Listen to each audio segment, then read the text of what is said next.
You can imagine when you hit a renter with a 7% increase and they're expecting something that's sub 2%, that's problematic. And it can lead to turnover, it can lead to notices. And so really it's about managing and massaging the messaging. And it's all about the team. Hello, and welcome to Sink or Swim, a weekly podcast brought to you by Rentsync, where we take a deep dive into the PropTech, multifamily, and rental housing industry. In each episode, we uncover the technologies and strategies used to help overcome operational challenges and increase the value of your multifamily investments. So, let's get into our conversation today. Hello, everyone. Thanks for joining us. I'm really excited to be here and moderate this panel. We have three really experienced professionals to hopefully share some knowledge. And we're going to be talking today about lease-up, operations, and property management. A little bit of a generalist type subject. That's pretty much just the entire apartment industry, I guess. But we're going to kind of dive into some individual topics from each of those. And our friends here are going to share their knowledge with us. We've got some exciting stuff to share. Just start off with who we are. I'm going to be your moderator. My name is Max Steinman. I'm a partner at Rentsync, who is the lunch sponsor. So you're welcome for lunch. I hope it was delicious. And I head up all organic and inorganic growth opportunities at Rentsync, which is a company that specializes in marketing solutions, both software and marketing and advertising solutions for the multifamily industry. And I've been there for about 8 years, but I've worked in the multifamily industry my entire working career before on the finance and ops side. And in recent years, with kind of the purpose-built rental boom that we're experiencing across the country, and in the U.S., Rentsync's evolved its services to really cater to the lease-up marketing services that clients are needing these days, which is very different than working with just stabilized assets. For our panelists, I'll start with, I'll go right to left. Actually, I'll go left to right. We'll start with Lisa Jean. Lisa is actually with SVN.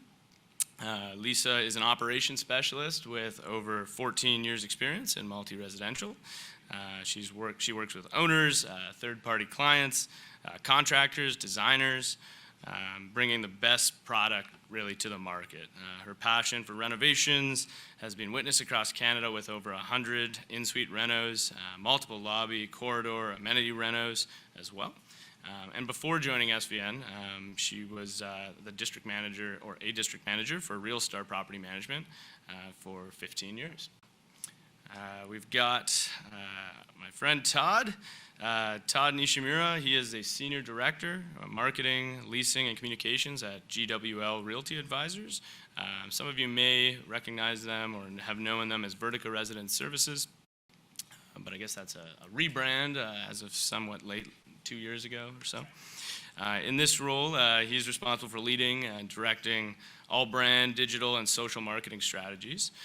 And while at GWLRA, Todd has led the launch marketing for 6 new multifamily developments in Edmonton, Calgary, Vancouver, most recently as well in 2 properties under the Livemore brand, which is a brand that has definitely made some waves in the industry and is pretty recognizable now. And he started this month on Chronicle, which is a 128-unit, 21-story community in downtown Vancouver. Prior to joining GWL, in 2013, Todd held marketing positions at the Four Seasons Hotel and Resorts and Campbell's Soup Company. So he brings a different perspective as well to the multifamily industry. And he holds an HBA from Western University, MBA from Queen's University, and currently Todd is a board chair of Portage. Is it Portage or Portage? Portage, Ontario, which is a not-for-profit that also helps youth overcome drug and alcohol addictions. And last but certainly not least, we've got Ryan Funt. Ryan has over 7 years experience, professional experience in residential and commercial property management. Previously, Ryan worked for Rhapsody Property Management as a regional manager, where he was responsible for the whole eastern portfolio of Class A purpose-built rentals. Notable projects that you may have heard of include VL123, which is a Toronto project, Park Central, Central Park Laval, which is in Montreal, and the Montgomery, which is at Yonge and Egg here in Toronto. And Ryan leads all purpose-built rental marketing and strategy for Fitzrovia, which is almost like a startup within our industry, new brand, really up and coming. And Fitzrovia is a fully vertically integrated developer and manager of Class A multifamily properties across the GTA. They currently have a portfolio of almost 5,000 units across 17 total towers and 4.6 million square feet of gross construction area. So they've kind of come out of the woodwork and are doing big things quickly, to say the least, and Ryan's a very busy guy. And he holds a Bachelor of Commerce degree with distinction and a Bachelor of Environmental Design and Architecture from Dalhousie, which actually Ryan and I went to Dal together. So East Coast connection. So we're going to kind of go in through these subtopics and cover a lot of ground today. We're going to start with marketing. Both Todd and Ryan have a lot of marketing experience in our industry. And then we're going to kind of flow through almost like the value cycle or the value chain of how a renter or the renter life cycle. So starting with marketing, brand, advertising, and technology, basically there's been an evolution in marketing in our industry, in that it had for a very long time been seen as a way to fill units. In purpose-built rental development, it can now also be seen as not just an expense, but an investment that you can make back into your assets that can actually drive the value of the asset itself. And I think that's what we're going to sort of explore today. So we're going to start with Todd. Todd, what are the key components of a sound lease-up marketing and advertising strategy in 2021 when it comes to a purpose-built rental? And also, how do you know when to start the marketing of a project? Well, thanks, Max, and thanks to Rentsync and to Derek and SVN for inviting me out to this. It's nice to be out. I will reveal this is the suit I bought in February 2020, which I'm now wearing for the second time. The other time was for a funeral. So it's nice to be out and about and seeing people and talking in the industry. My colleagues who were saying I like doing these forums, and a lot of them have been virtual, so it's good to get out and put faces to names. Knowing that the topic really about is lease-up and new developments, and assuming that that's what you're here to learn more about, I think the key word up here is really brand. And I think Max set it out really well that when I started in this industry almost 9 years ago, marketing, I feel, was the caboose, that it was an afterthought, and maybe for some of you, not just an afterthought, but a frustration of like, what are we spending money on? And I think that, not across the board, but I think in those 9 years that brand and marketing is now, at least in our organization, leading the conversation. Because in getting back to that word brand, of the importance of creating a strong brand to distinguish your offering, not just to get prospects to rent units in it, but for GWLRA residential, really coming up with the brand early really sets the stage for a number of things. It impacts design, it impacts signage and wayfinding. And if you have a cohesive brand, that will resonate. I think, there's two schools of thought, and we were sort of saying this earlier as well, that, maybe brand is meaningless and it's a bunch of pretty pictures, but I think in answer to the question of what to do, start early. And I think have what we call the brand narrative. Have a story to tell about your offering. And I have a great respect for Ryan and what his firm is doing in having a story. Like, on its simplest terms, listen, you can create a name. A bunch of you in your boardroom can create a name. And then you can hire an agency to design a logo. And you know what? That might do. But I think that for us, we're looking to create an experience. We strive to be the Starbucks of the multi-residential industry in Canada. Now, you may love Starbucks or you may hate Starbucks, but I think what you can't dispute about Starbucks is that they create an experience. And in creating that experience, they can command a premium. And we're all here about generating higher revenues and a higher dollar per square foot. So we invest in brand in order to create that experience. Perhaps, Max, if you can go to the slide. It's actually the next one. Should we reordered it? Or was it missing? I can talk to it. We're missing it. So as Max had referenced, we came up with the Live More brand, and we can leave it on that slide there if you'd like. But really investing the time and effort to come up with the story behind the Live More, that this was an aspirational brand about live more. It's about doing more, whatever it is that you do or like to do.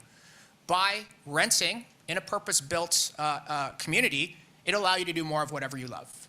And then it kind of gets into that area of security of tenure, professional property management, but really having that aspirational. And I think what we're dealing with here at our company is wanting people to aspire and giving them a reason why they want to live with us as opposed to, say, Ryan's communities or something like that. But being able to tell a story that resonates with people that's meaningful. And you could choose to do otherwise. It's not necessarily wrong. But I think in our experiences and taking great influence from what we see in the US, there's a story to be told. And we're surrounded by brands all the time. So how should or how is purpose-built rental any different? I don't think it should be. And really taking where I spent 8 years at Four Seasons Hotels and Resorts, brand was everything. And brand allowed you to charge $1,100 a night at Four Seasons New York. Because at the end of the day, it's a place to lay your head. And the same as our product. It's the same, but what are you telling? And really having sort of the brand as fashion statement of I live at the Live More. I live at the Waverly. What that means about you and what you say, and just to be proud about where you live. So I guess in a roundabout answer to the question, start early, consider some of these things. You don't necessarily have to invest a great deal of money, but understand the story that you want to tell, who that demographic is, and be consistent. And do it early. Because I've seen too many times, it's like we'll come up with a name and then we'll go out there, and it doesn't really mean anything. And I think the more that you can direct both your staff and then definitely consumers, the greater your chances of being successful. Yeah, I think that's great insight. And I think the other thing to keep in mind is it doesn't have to be the McLaren brand. It can also be the Subaru or the Toyota. Like, people have a lot of brand loyalty to those other brands. So based on the asset class, obviously you need to find the right fit. But it's, pertinent regardless of the asset class, really. So we'll go to you, Ryan, here. So brand being important, how do you guys at Fitzrovia go about differentiating your brand and setting yourselves aside from the competition, say aside from Todd and the Live More? So I think that there's so many ways that you can set yourself apart and differentiate, right? There's artificial intelligence, there's chatbots, there's TikTok marketing now, there's influencer marketing now, there's virtual tours, but specifically rendered virtual staging, right? And it's amazing how far these rendering firms have come with respect to rendering in furniture into virtual tours. So you no longer have to actually invest in physical furniture in your model suites. But I think, Todd hit the nail on the rock, right? Like, consistency is king. So no matter how you choose to differentiate, you want to make sure that there's consistency. And I'll give you an example. With the Drake Hotel, if you go to their hotel website and then you go to the Instagram page, you're going to get the Drake Hotel. It's going to feel like the Drake. Similarly, with multifamily, if you have a property that's in Lease-up and you have a Facebook page, an Instagram page, a property website, it should feel like your property and not like 3 distinct properties, right? That's definitely fatal. So I think that, consistency across the board is really, really important. We're going to go through actually just a couple of examples of brand I recognize we're missing, maybe a visual or two for you, Todd. But do you want to just give us an example of something that you guys have done that's been really impactful and successful and unique with the Live More or any of your properties? There you go. So the images here are in support of our first Live More that we launched in 2018. So the Live More Bay Girard is at the corner of Bay and Girard, and 595 units, 43 stories. So this was at the time and continues to be the flagship multi-residential project for GWLRA. And the question being, something impactful or different that we did, and something that I was proud of. Again, I mentioned before about the Live More brand. We really teased it out. We did a brand reveal, and we had, local city council there. We got on City TV News. We had our president there as well. But we really played more on this living more type of idea, and work, play, live. And what we did, and with our creative agency community, we created interactive hoarding. So what this hoarding here is, you can see some drums, you can see a xylophone. We also did kind of a Scrabble board type of thing as well that allowed people to interact with it. And to the best of our knowledge, I think this was done in Spain, but I think we were the first ones to do it in North America, as far as I know. And it really paid off. And I think this is what I was referring to before, of tell a story, make it consistent. So this paid off, about living more, doing more. Do you like music? Do you like crossword puzzles? Whatever it is that you want to do. And it allowed people to interact, and it was a great capture point. So this is actually on the west side of Bay, just south of Gerrard, that we did it in. And I think it was an innovative way to do it. And again, referencing back to brand, we still could have done this, and it could have been in support of a brand that had nothing to do with Live More. And would it have been effective? Possibly. But there needs to be, to Ryan's point, some consistency. Does it all make sense? Do the touch points all pan out and deliver the same message? And I think the more that it does, there is strength in that number and that equity. And this was, not incredibly expensive to do. And it really had an impact, and prospects came back and talked about it, and it got us on the news as well. That's really cool. And Ryan, do you have an example of something unique or impactful that you guys have done recently? So this is interesting, I would say. So the figure that you're seeing there on the left, his name is Berto Jerry Rugg, and he's a micro-influencer, 19,000 follows on Instagram. And he's also a famous muralist. He's done commissions in Russia and Shanghai and Los Angeles and Montreal. And he did this 2-story mural in the lobby lounge at the Waverly, and he did a fantastic job. And we approached Jerry Rugg, and we asked him, would you be interested in doing some YouTube miniseries to help promote the property? And he willingly agreed, which was fantastic. And the amount of impressions we got from this was amazing. And it was an authentic tie back to the property, just given the art component and how important art is to the Waverly. And then it resonated with our target consumer as well. And then, more opportunities started to blossom. He launched a swimsuit line, which you see here. We got to shoot some incredible lifestyle photography and really, promote our pool amenity. And we also got to... Did you ever get to see his face? Yeah, for sure. Yeah. He reveals it sometimes. He's quite the character. You guys should meet him. But anyway, we were able to offer residents 50% off Berto swimwear, free shipping as well, and it was just an amazing addition to the marketing campaign at the Waverly. Yeah, and these are like really out-of-the-box ideas, and you have to also be doing the fundamentals well too in order to get to this level. But really, really cool. Appreciate you guys sharing that. Just in the interest of time, we're going to keep moving. That was our kind of marketing segment. We're going to get into leasing, and Lisa's been patiently waiting because she's got a lot of good knowledge to share with us in leasing and operations. Having an amazing marketing campaign and doing the right fundamentals from a marketing perspective, and investing real dollars into marketing can sort of it can be all for naught if you don't continue to invest down the value chain into leasing. So we'll start with Lisa.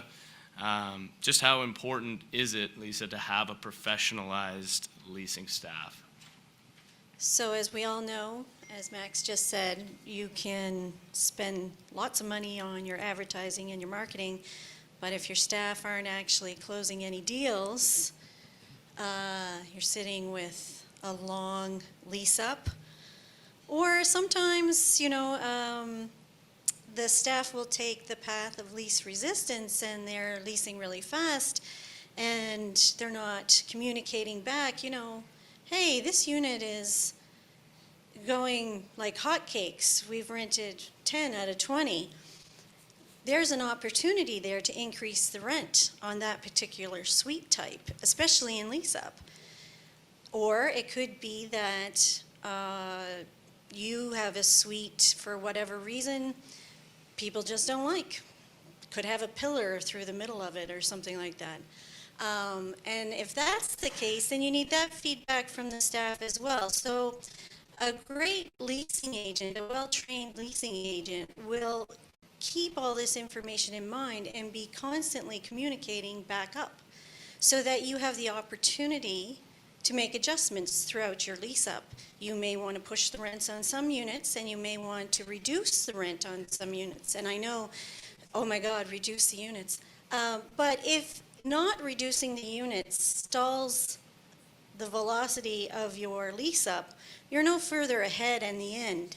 But if you are adjusting rents up and down consistently through your lease-up, at the end, which is what this slide basically is indicating, you have the opportunity to grow your base rent so that at the end of your lease-up, not only have you maintained a great lease-up velocity, you've also increased the value of your asset by increasing your base rent.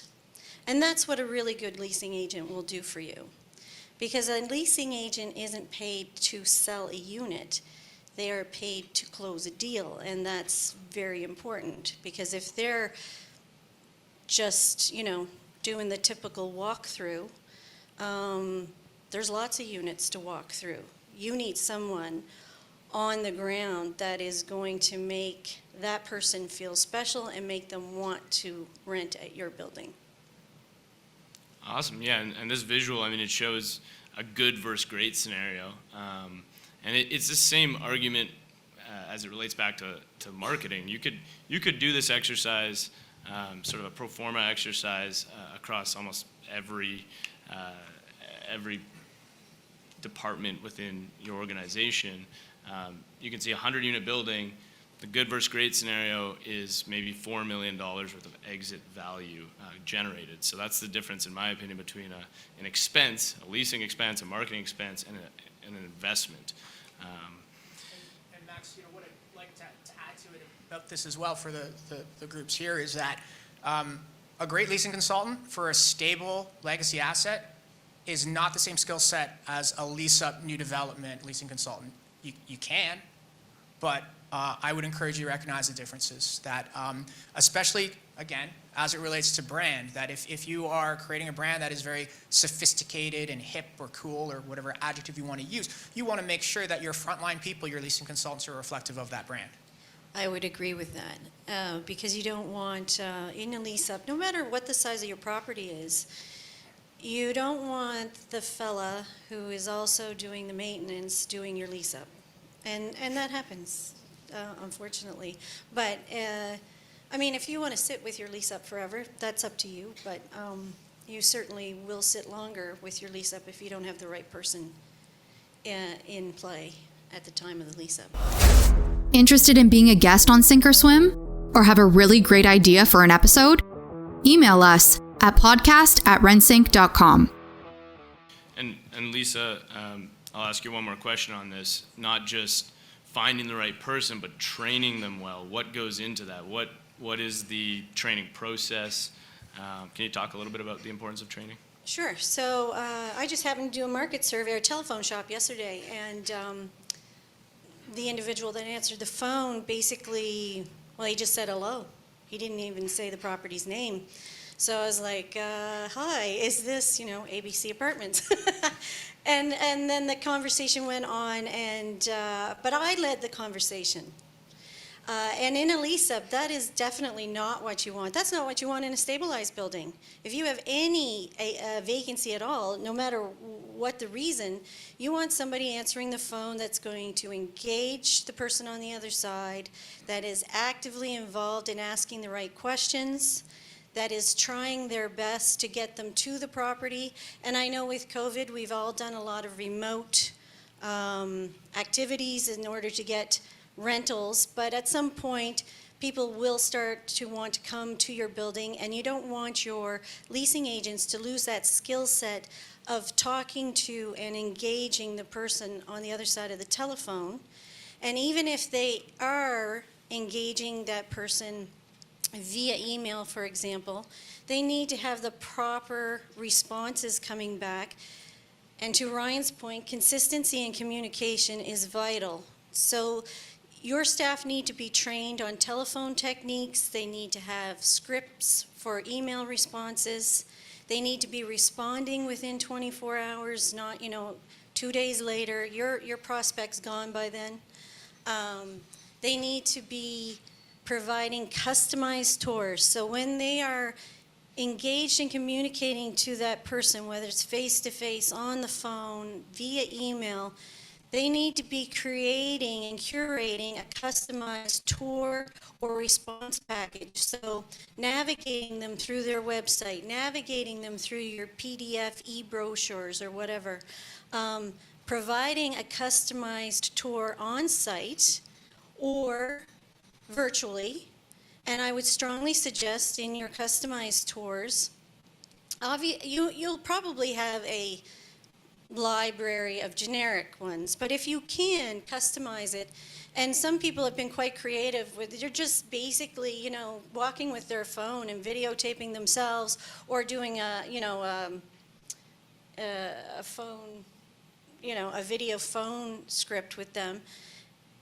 If they're interested, when they've garnered information from them, if they're interested in the gym, that's where you're going to go first.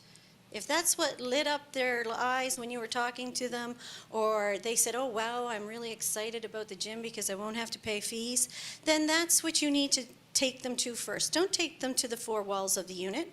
Everybody has 4 walls of a unit. You need to engage a dialogue that shows the community and shows the value of your asset as a whole, not just the unit. And that's what a really good trained leasing agent will do.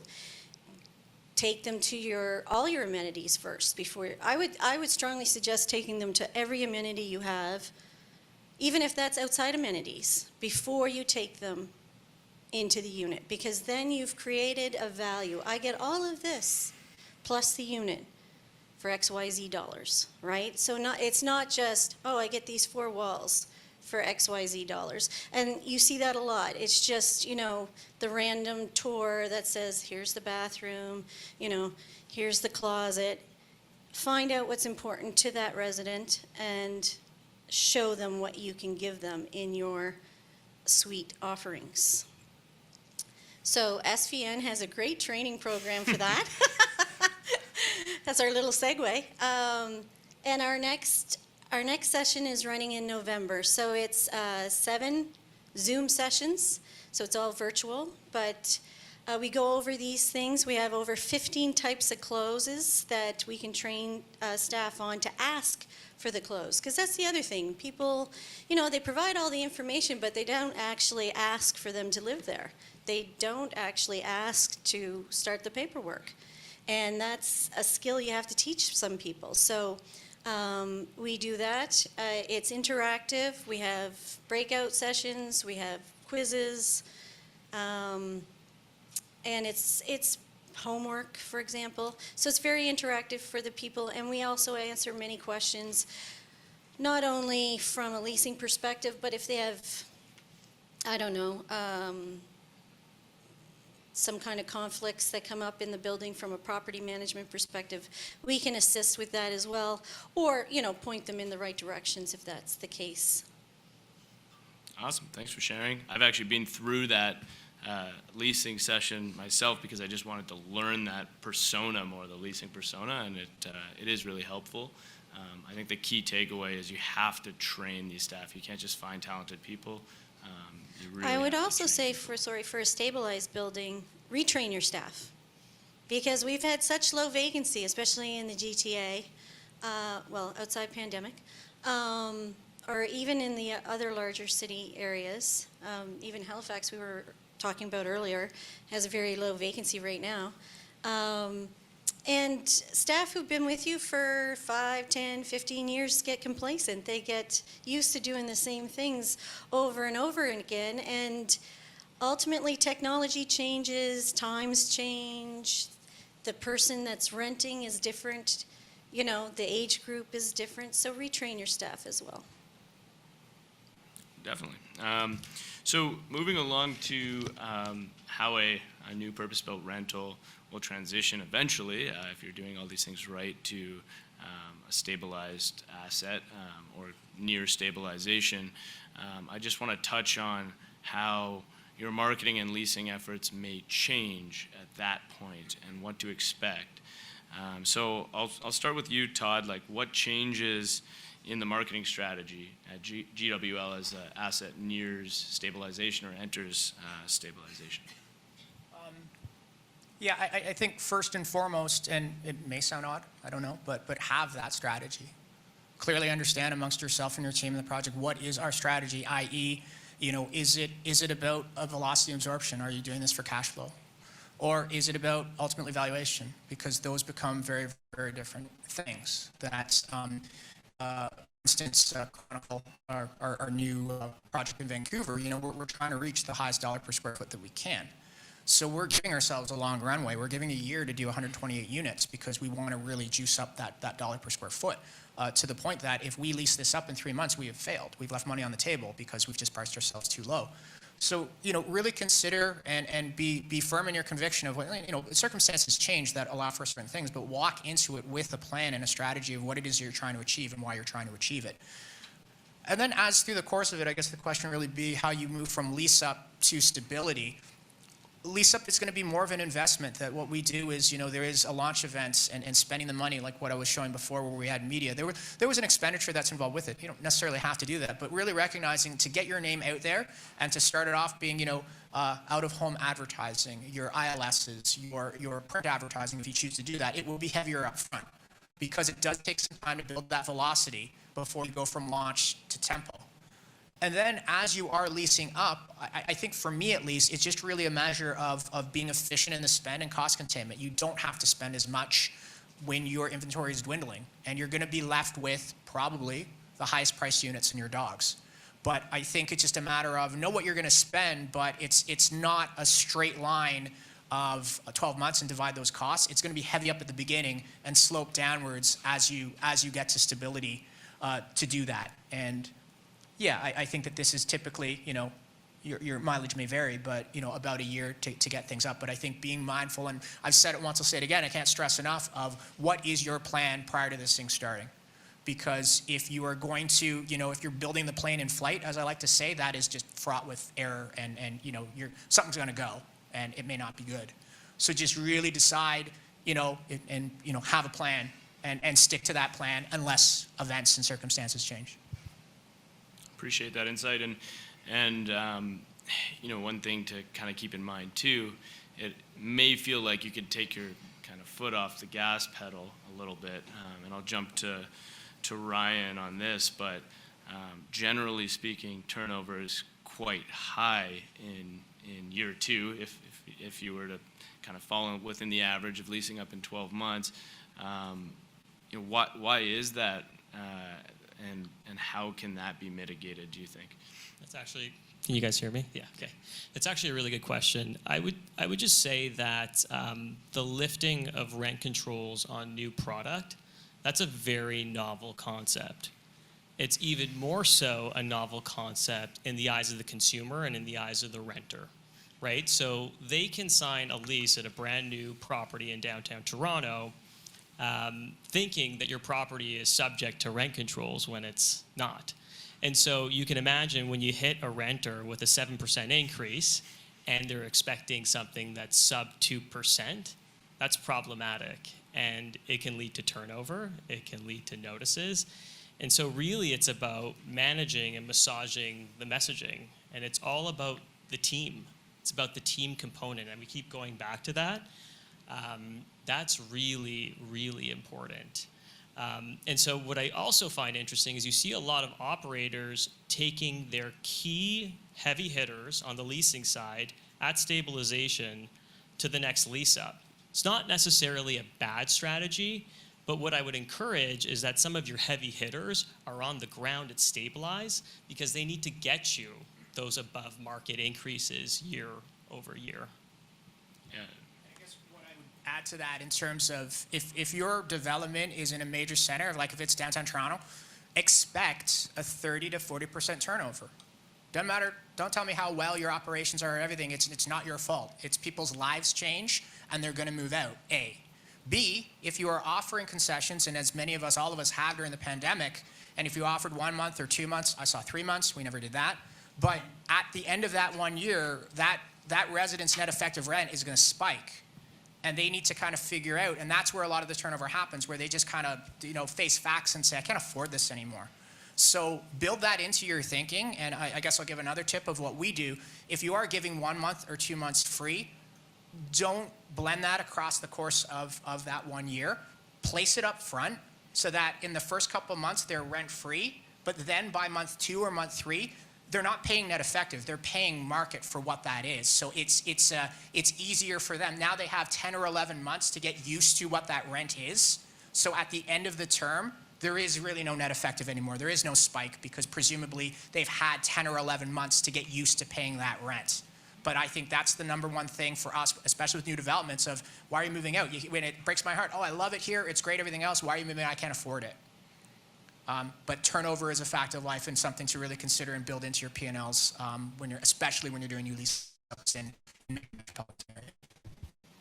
That's an interesting perspective because a lot of owner-operators, that's exactly what they do. They take that concession and divide it, and then it's a big hit when they move out. So loading it up front kind of does make sense. I don't know how the accounting works out, but yeah, it's a good idea. And I can imagine that your well-trained SVN leasing agents likely aren't going to be pointing out the non-rent control scenario and the potential of 7 or 10% increases at the time of getting those deals closed. So turnover, it can be a good thing, but as long as you see it coming and you expect it and you plan and you strategize your marketing and leasing efforts around it, and it doesn't just kind of hit you and side rail you out of nowhere. So we're going to keep moving along into operations. And it's operations, is a massive topic. I'm going to try to relate this back to kind of the effort it takes to fill the building in the first place, and how operations can impact that, because it ultimately operations is part of the product. The 4 walls are the product, but the staff, the maintenance people, that's part of the product as well. So we'll start with Lisa on this, and just love to hear what some of the key considerations are for an apartment developer in order to decide kind of, I'm sorry, I'm on the wrong question here. How does operating a brand new building, this makes more sense, differ from operating a stabilized building, and what considerations do you need to keep in mind? Well, in operating a brand new lease-up, you have to remember you have all these people coming to you, and they're new to you, and you're new to them. So no matter what their history is for accommodation, maybe they're a seasoned renter, they're still new to you and you're still new to them. So communication is key. You have to have good processes up front, and you have to communicate well during move-in, while they're first there. You need staff. As soon as you have occupancy, you can't have the leasing agent be the one who's renting the units. Especially if you have anything over 50 units, if you have one person that is, doing all the move-ins, helping with the deficiencies in the units, running around, with contractors and trying to rent your units, your lease-up is going to go slow, no matter, where you are, what product you have, or how much money you spent on advertising and marketing. So have staff, have cleaning staff. It's really bad to have a really nice product and all this effort in your advertising and marketing, but you're in construction for the most part in a lease-up, especially at the beginning. There's still some sort of construction going on, whether it's in your parkades, your exterior. You might have achieved occupancy in stages, so you know you might have the first 10 floors, but the next 10 floors are still under construction. Make sure you have cleaning staff, whether that's your own staff or whether you outsource that staff.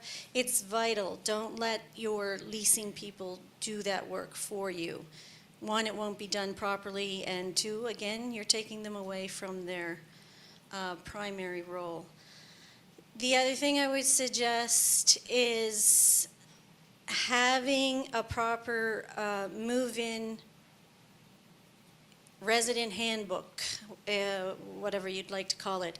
But make sure it's something that is for the resident and for a user purpose. So things like what to do, especially in new builds. Everybody thinks a new build, there's never going to be any maintenance issues, but like you can have no filters in the HVAC systems, you can have the hookups not to your washers and your dishwashers, you can have flooring issues, gyprock pops, I mean, the list goes on and on. So if you don't have, and look, elevator problems, very common in new builds. Tri-sorter issues, if you're using them, very common in new builds. If you don't have a communication piece out to your incoming tenants, and it's even nice to have on display for when you're renting and leasing to say, oh, hey, this is what we give out to the residents so that they understand what's going on, gives them a sense of comfort.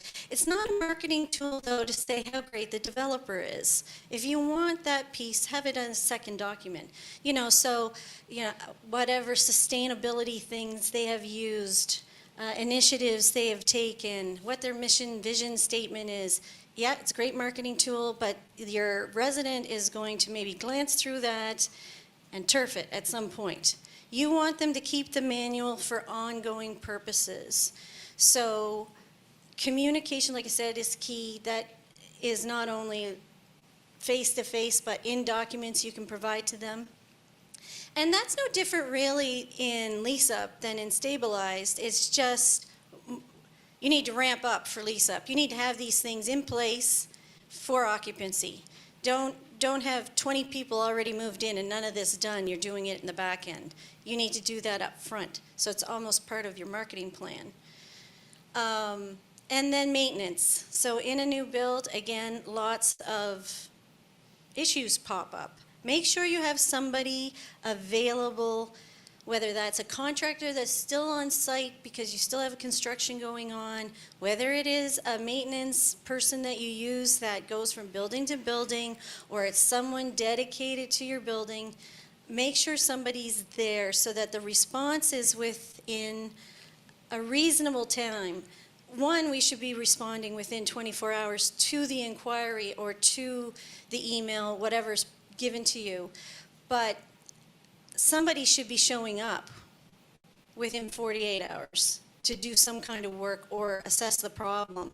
And if you don't do that, especially in lease-up, your Google reviews are going to be bad. And it's evident all the time. There's so many examples out there.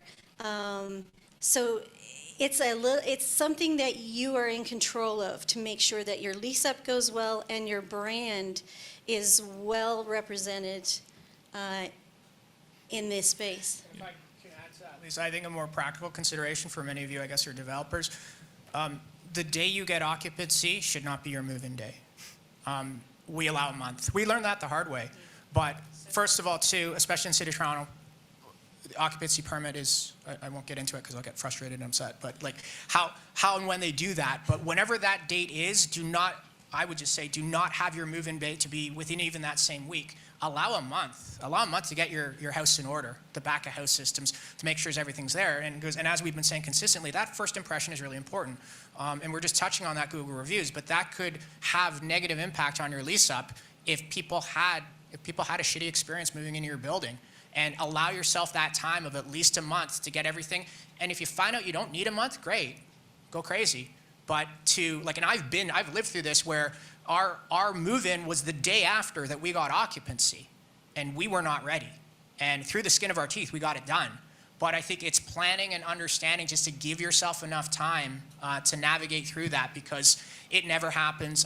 Even with our development team the other day, I said I cast no aspersions on the development team, but 6 months out, you're not gonna. I've been in this industry a while. It never hits on the date 6 months out. It never will. It never, ever, ever will. Plan for that. Yeah. Plan for that. Otherwise, you're going to be running around with your hair on fire, and it's not a good feeling. And we do see this quite a lot, where it's like, oh, we're planning for occupancy, November 1. We're going to start move-ins November 1. It's just a nightmare for your staff that's trying to accommodate, for the residents moving in. Add 60 days to that, and if you're ready, you go back to them and you say, we can now accommodate a bit early. And maybe they're willing to do so, but definitely put some pad on the date that construction gives you. That's good wisdom. I think it's important to know, because Lisa, you made the comment about Google reviews, like it's your operations that will drive your reputation. The building itself, the amenities, how nice the countertop is in the sink, that's actually not going to drive your reputation. People know what they're signing up for. They've presumably toured the building, and it's meeting their expectation. So all of your reviews are going to have to do with your operations, and then your reviews basically make either your leasing staff's life terrible or much easier, one of the two, generally nowhere in the middle, and also your marketing team. And so it all kind of goes back to the beginning, which is probably where we'll leave it, because I got the zero flashing at me. Do we have time for some questions? Rob? Okay. Okay, we'll take some questions if anybody has any.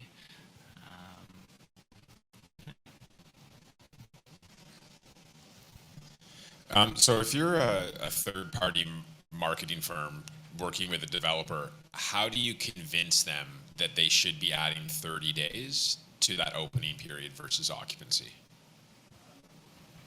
I think, I don't know if there's an immediate case study, but I would scare them.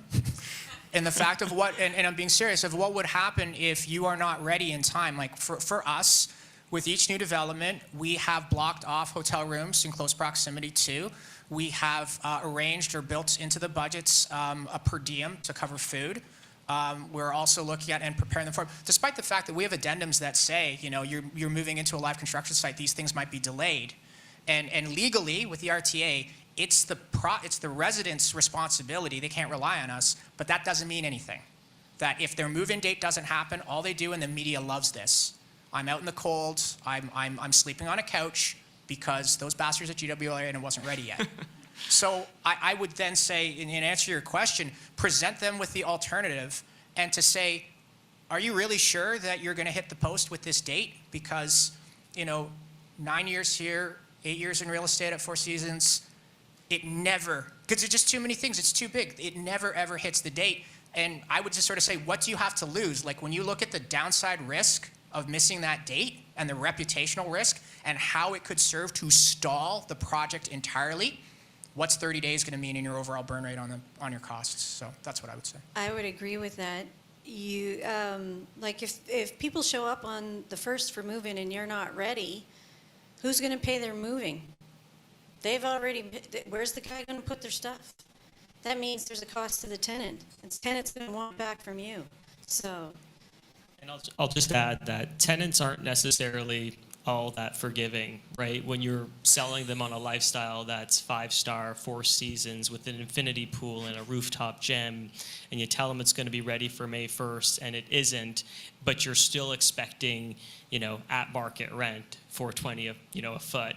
They're just not forgiving, right? Because they feel that they're spending on that gym, on that party room, on that pet wash, right? And so reputation is everything, and they're not necessarily wrong, and they can take things further, right? Like we've definitely seen tenants gang together and start tenant associations, which is another nightmare. So to Todd's early point, like build in that extra time, like pad it up by 2 months at least, and I guarantee you that's conservative. 2 months as padding is conservative. And if they're not prepared to do the padding, then they should be prepared to add extra costs to offset any displacements. 100%.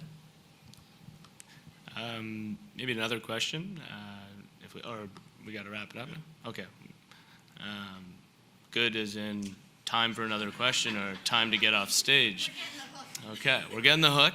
So I think that was an excellent panel. Really appreciate it. Let's hear it for our panelists. And hopefully we all took something away from that. So. You've reached the end of another episode of Sink or Swim. Make sure to visit us at rentsync.com/podcast to access show notes, key takeaways, and where you can sign up to our newsletter to receive free bonus content. If you found value in this show, please also remember to rate, review, and subscribe. Don't forget to join us next week for another episode. Thanks for listening.